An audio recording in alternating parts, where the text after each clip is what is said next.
Good morning class. Today our topic is half life of a reaction. क्या पढ़ेंगे आज हम? Half life of a reaction, reaction की half life के बारे में पढ़ेंगे। The half life of a reaction is the time in which the concentration of the reactant is reduce to one half of its initial concentration. It is represented by T1/2। तो इसने क्या बोला? 1/2, T1/2। तो क्या बोला कि half life क्या होता है मेरा? हाफ लाइफ क्या होता है, किससे रिप्रेजेंट करते हैं हम इसको? T1/2 से हम इसको रिप्रेजेंट करते हैं। और हाफ लाइफ होता है क्या मेरा भाई? जो रिएक्टेंट की हमने क्या ली थी? इनिशियल कंसंट्रेशन ली थी भाई। रिएक्टेंट की जो इनिशियल कंसंट्रेशन है, मान लो हमने इनिशियल कंसंट्रेशन क्या ले ली? 10 ले ली हमने, 10 मोल पर लीटर ले ली।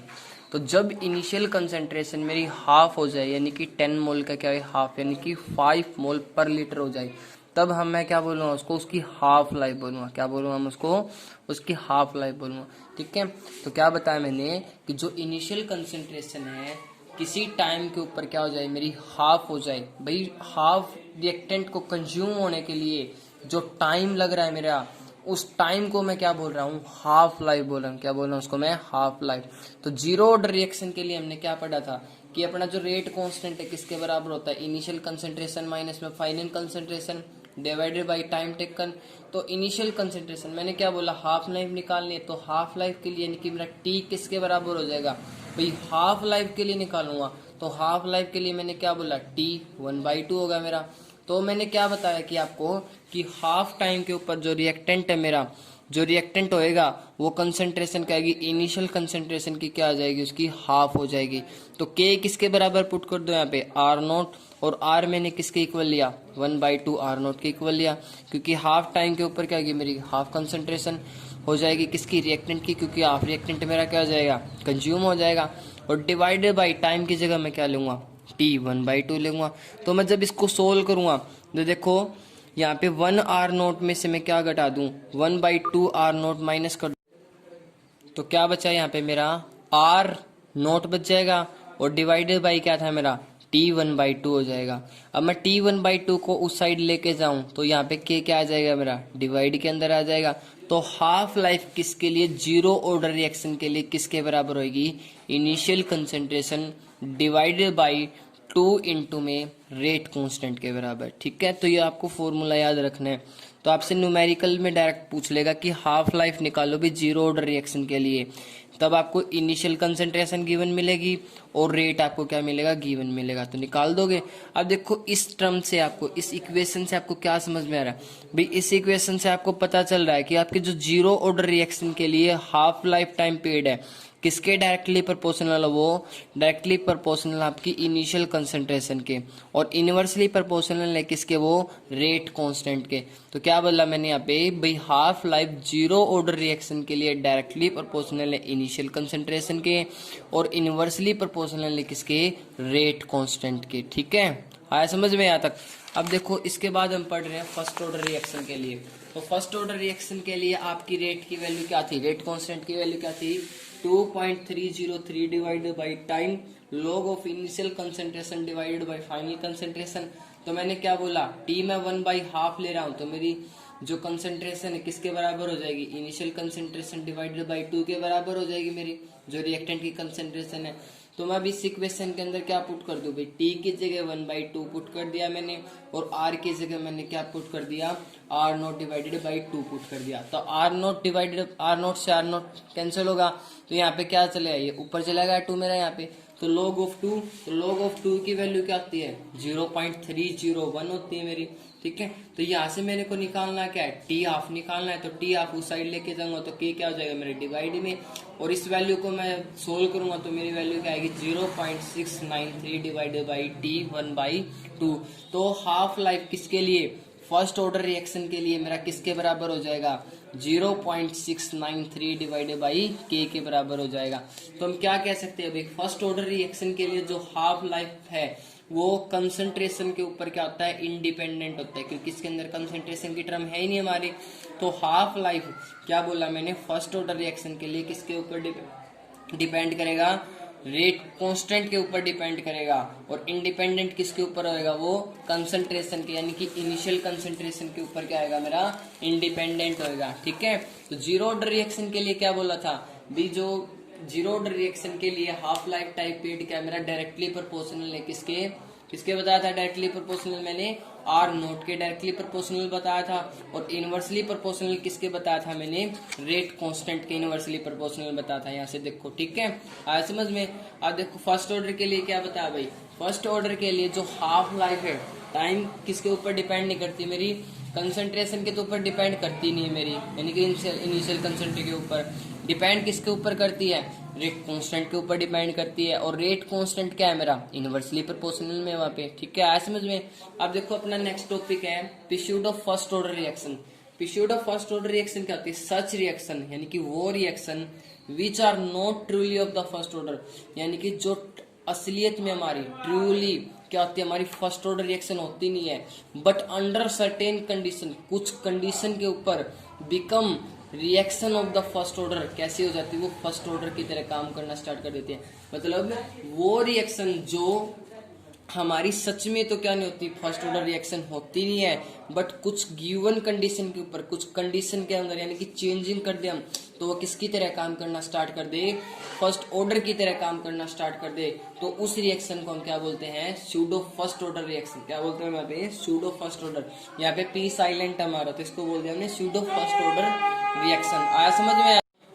यहाँ पे जो सूडो दे रखा है, सूडो का मतलब होता है false, false first order reaction. तो इसका मतलब क्या हुआ भाई, वो रिएक्शन जो है एक्चुअल में होती तो फर्स्ट ऑर्डर रिएक्शन नहीं है, बट कुछ कंडीशन के ऊपर किसकी तरह काम करने लग जाए, हमारा फर्स्ट ऑर्डर रिएक्शन की तरह काम करे, उस रिएक्शन को हम क्या बोलते हैं, स्यूडो फर्स्ट ऑर्डर रिएक्शन बोलते हैं।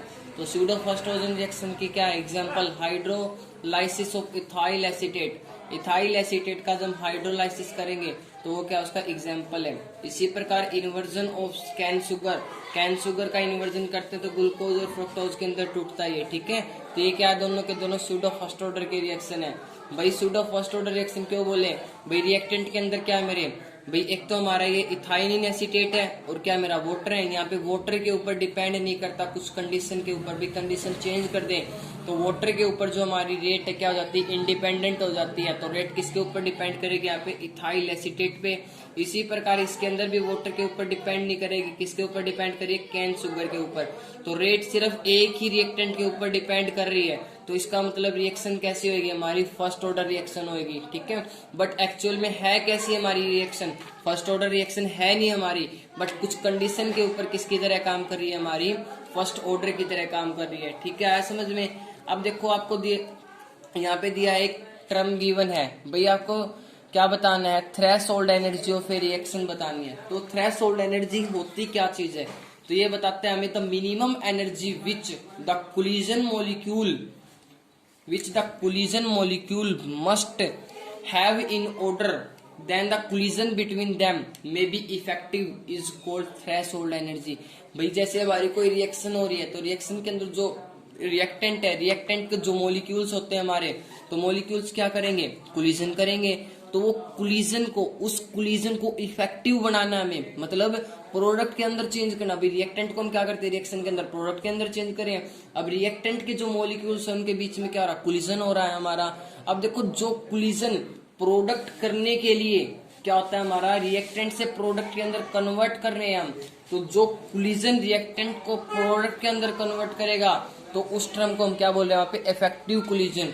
तो जो कोलिजन है, हमें इफेक्टिव कोलिजन बनाने के लिए जिस एनर्जी की जरूरत होती है हमें, उस एनर्जी को हम क्या बोलते हैं, थ्रेशोल्ड एनर्जी बोलते हैं। क्या बोलते हैं उसको, थ्रेशोल्ड एनर्जी बोलते हैं, किसकी, उस रिएक्शन की।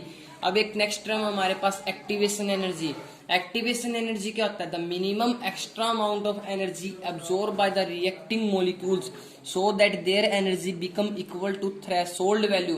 भाई वो एनर्जी, किसकी एनर्जी, रिएक्टेंट मॉलिक्यूल की एनर्जी को थ्रेशोल्ड एनर्जी के इक्वल लाने के लिए जो एनर्जी हमें जरूरत होती है, भाई किसकी, रिएक्टेंट मॉलिक्यूल की जो एनर्जी उन्हें एब्जॉर्ब की है, उस एनर्जी को थ्रेशोल्ड एनर्जी के इक्वल रखेंगे तो वो एनर्जी क्या हो जाएगी, हमारी एक्टिवेशन एनर्जी हो जाएगी। क्या हो जाएगी मेरी, वो एक्टिवेशन एनर्जी। भाई किसी भी रिएक्शन को करने के लिए जो रिएक्टेंट हमारे प्रोडक्ट के अंदर चेंज हो रहे हैं, तो जो रिएक्टेंट क्या करेंगे, एनर्जी लेंगे। तो जो एनर्जी, जो रिएक्टेंट एनर्जी ले रहे हैं भाई, वो थ्रेशोल्ड एनर्जी के बराबर होगी। तो हमारा क्या होएगा, वहां पे जो थ्रेशोल्ड एनर्जी के बराबर हो जाएगी वो एनर्जी, तो उस एनर्जी को हम क्या बोलेंगे, वहां पे एक्टिवेशन एनर्जी बोलेंगे। अब एक्टिवेशन एनर्जी किसके बराबर होता है मेरा, थ्रेशोल्ड माइनस में average kinetic energy of the reactant, यानी कि रिएक्टेंट की जो एवरेज काइनेटिक एनर्जी है उसके बराबर होती है मेरे यहाँ पे। ठीक है, अब देखो इसको डायग्राम से समझो। भाई अपना कोई भी रिएक्टेंट है, भाई रिएक्टेंट किसके अंदर कन्वर्ट होगा, अभी उसने एनर्जी गेन की, एनर्जी लेने के बाद वो किसके अंदर चेंज होगा मेरा, भाई एक पीक पे पहुंच गया वो मेरा। ठीक है, तो बाद में उसने क्या की, उसकी वैल्यू फिर से पोटेंशियल एनर्जी की वैल्यू क्या होगी हमारी, रिड्यूस होगी। अब देखो ये जो वैल्यू है, इस पॉइंट के ऊपर मैं क्या बोल रहा हूँ यहाँ पे, पोटेंशियल एनर्जी ऑफ रिएक्टेंट। भाई इस पॉइंट पे मैं क्या बोल रहा हूँ, पोटेंशियल एनर्जी ऑफ किसकी बोल दी मैंने यहाँ पे, प्रोडक्ट की, क्योंकि लास्ट में हमारा क्या बना, यहाँ पे प्रोडक्ट बना है। अब देखो रिएक्टेंट से हायर वैल्यू के ऊपर जाने के लिए जो एनर्जी का गैप है, उस एनर्जी गैप को मैं क्या बोल रहा हूँ, एक्टिवेशन एनर्जी बोल रहा हूँ। भाई रिएक्टेंट से कहाँ पे जाना, एनर्जी बैरियर, ये सी क्या बोल दिया मैंने यहाँ पे, एक्टिवेशन कॉम्प्लेक्स, या फिर क्या बोल दूं मैं इसको, एनर्जी बैरियर। तो ये क्या होता है मेरा, एक्टिवेशन एनर्जी होती है। क्या होती है मेरी ये एक्टिवेशन एनर्जी। भाई किसी भी रिएक्टेंट को किसके अंदर जाना है, इफेक्टिव कोलिजन के अंदर जाना है। भाई इफेक्टिव कोलिजन होंगे तभी तो किसके के लिए जाएगा, प्रोडक्ट के लिए जाएगा। तो इफेक्टिव कोलिजन के लिए क्या बोला मैंने यहाँ पे, भाई हायर जो पीक है उसका हायर वैल्यू जो पोटेंशियल एनर्जी की और रिएक्टेंट की जो वैल्यू है उनके बीच में जो एनर्जी है मेरी, वो क्या बोलूंगा मैं उसको, एक्टिवेशन एनर्जी बोलूंगा। जो हायर पीक के ऊपर जो मेरी वैल्यू होती है, यहाँ पे क्या बोला मैंने, सी को एक्टिवेटिव कॉम्प्लेक्स, जहाँ पे एक्टिवेटेड कॉम्प्लेक्स बन रहा है, जिस एनर्जी के ऊपर मेरा एक्टिवेटेड कॉम्प्लेक्स बन रहा है, यानी कि सी जो बन रहा है, वो एनर्जी क्या आएगी मेरे पास, थ्रेशोल्ड एनर्जी होगी। ठीक है, अब देखो रिएक्टेंट के और जो प्रोडक्ट के बीच में क्या एनर्जी का गैप है, रिएक्टेंट और प्रोडक्ट के बीच में जो एनर्जी का गैप होता है, इस एनर्जी गैप को मैं क्या बोलता हूँ, क्या बोल दिया, इस एनर्जी गैप को मैंने डेल्टा एच बोल दिया, यानी कि एनर्जी इवोल्व्ड, यानी कि रिएक्शन से क्या हो रही है, एनर्जी इवोल्व्ड हो रही है। अब जो डेल्टा एच की जो वैल्यू होती है किसके ऊपर डिपेंड होती है, रिएक्टेंट और प्रोडक्ट के नेचर के ऊपर डिपेंड होती है। किसके ऊपर डिपेंड होती है, nature of the reactant and product के ऊपर डिपेंड होती है। आया समझ में यहाँ तक। अब देखो इसके बाद हमने पढ़ना है भाई temperature dependent of the rate of the reaction. भाई रेट ऑफ रिएक्शन के ऊपर टेम्परेचर का क्या इफेक्ट होता है, तो रेट ऑफ रिएक्शन के ऊपर देखो भाई हमारी केमिस्ट्री के अंदर क्या बहुत सारी रिएक्शन ऐसी है जो क्या होती है, टेम्परेचर देने के बाद क्या हो जाती है भाई, रिएक्शन शो होती है, वरना वो रिएक्शन स्टार्ट ही नहीं होती है हमारी। ठीक है, तो आप एग्जांपल लेके देखो, यहाँ से हमने बोल दिया डिकम्पोजिशन ऑफ N2O5। N2O5 का यदि मैं 50 डिग्री सेल्सियस के ऊपर डिकम्पोजिशन करूं तो कितना टाइम लगता है, 12 मिनट लगता है। जब मैं इसको 25 डिग्री सेल्सियस पे करूं तो कितने टाइम लगता है, 5 आवर, यानी कि 5 घंटे लगता है। और 0 डिग्री सेल्सियस पे करूंगा तो इसका मतलब क्या, वो कितने टाइम ले रहा है मेरा, 10 डेज ले रहा है। तो कहने का मतलब क्या है भाई, मेरा टेम्परेचर इंक्रीज हो रहा है तो टाइम क्या रहा है मेरा, डिक्रीज होएगा। और टाइम डिक्रीज होएगा तो क्या इंक्रीज होएगा मेरा, रेट ऑफ रिएक्शन इंक्रीज होएगी। वहां पे आया समझ यहाँ पे। तो किसी भी केमिकल रिएक्शन के लिए भाई नोट डालो, भाई किसी भी केमिकल रिएक्शन के लिए, कोई भी केमिकल रिएक्शन हो हमारा, जब हम 10 डिग्री सेल्सियस टेम्परेचर को इंक्रीज कर रहे हैं तो रेट कांस्टेंट होता है, वो क्या हो जाता है मेरा, लगभग डबल हो जाता है। क्या होता है, रेट कांस्टेंट मेरा लगभग डबल हो जाता है मेरा। आया समझ में यहाँ तक। ठीक है, ये सिर्फ यही बता रहा था भी आपको टेम्परेचर क्या आता है भाई, टेम्परेचर को यदि इंक्रीज करेंगे तो क्या डिक्रीज होएगा मेरा, टाइम डिक्रीज होएगा। और टाइम डिक्रीज होएगा तो क्या इंक्रीज होएगा मेरा, रेट कांस्टेंट इंक्रीज होएगा। क्या डिक्रीज होएगा, रेट कांस्टेंट। और रेट कांस्टेंट इंक्रीज होएगा तो क्या इंक्रीज हुई थी वहां पे मेरी, रेट ऑफ रिएक्शन इंक्रीज होएगी। ठीक है, आया समझ में यहाँ तक।